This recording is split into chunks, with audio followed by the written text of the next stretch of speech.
आज ही Doubtnut app download करें। Doubtnut पर होगा अब आपके सभी मैथ्स, केमिस्ट्री, फिजिक्स और बायोलॉजी डाउट्स का सफाया। बस अपने क्वेश्चन की फोटो खींचो, उसे क्रॉप करो और तुरंत वीडियो सोल्यूशन पाओ। Download now. हेलो फ्रेंड्स, यहाँ पे एक क्वेश्चन गिवन है।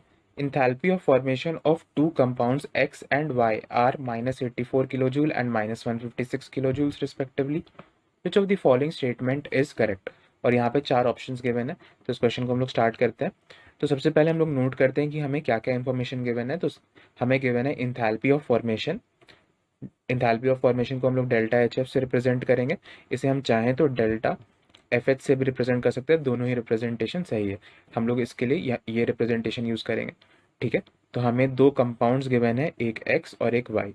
ठीक है, और इसके लिए हमें डेल्टा एच एफ की वैल्यूज गिवन है।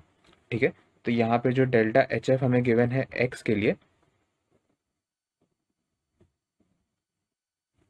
ये है -84 किलो जूल, और वाई के लिए है -156 किलो जूल।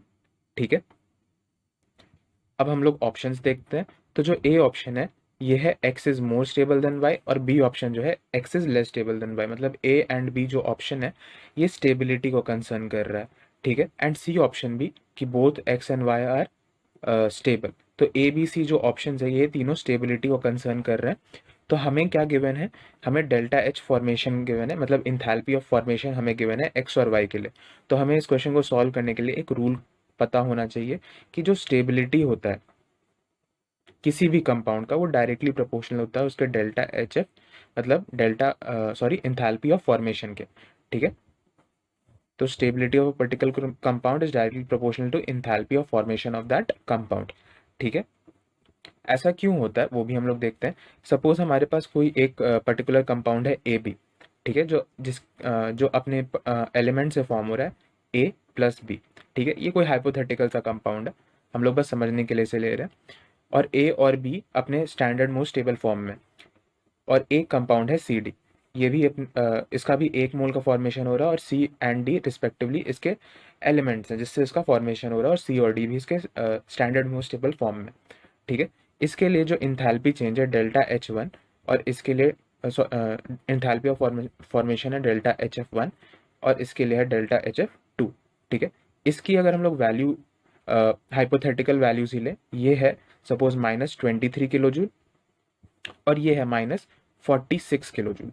ठीक है, तो हम लोग एक चीज देख सकते हैं कि सी डी जो कंपाउंड है इसके फॉर्मेशन में एनर्जी जो है ये ज़्यादा रिलीज हुआ है।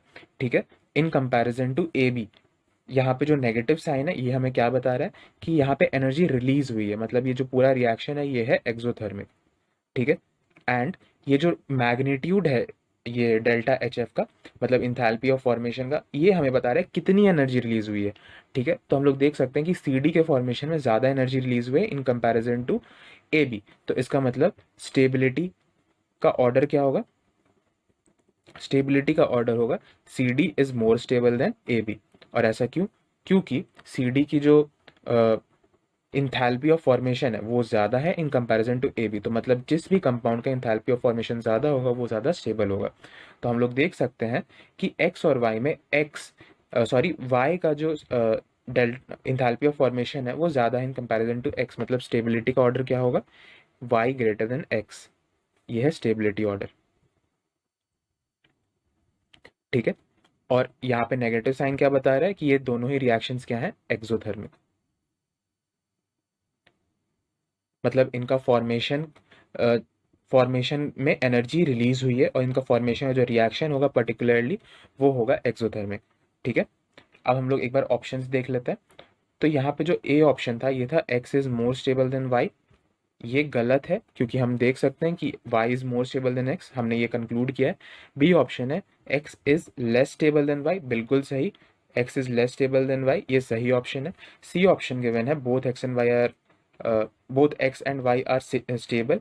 तो यहाँ पे कहना चाह रहा है कि x और y इक्वली स्टेबल है, तो ये गलत ऑप्शन है। ठीक है, अब जो डी ऑप्शन है वो हम लोग देखते हैं, X and Y are endothermic compounds. तो एंडोथर्मिक नहीं है, यहाँ पे एनर्जी रिलीज हो रही है, इसलिए इस रिएक्शन को जिससे फॉर्म हो रहा है उसे हम लोग एक्सोथर्मिक रिएक्शंस बोलेंगे। और एक्स और वाई क्योंकि उसका प्रोडक्ट है, इसीलिए हम लोग इसे कहेंगे कि ये लोग एक्सोथर्मिक कंपाउंड्स हैं। तो डी ऑप्शन भी गलत है।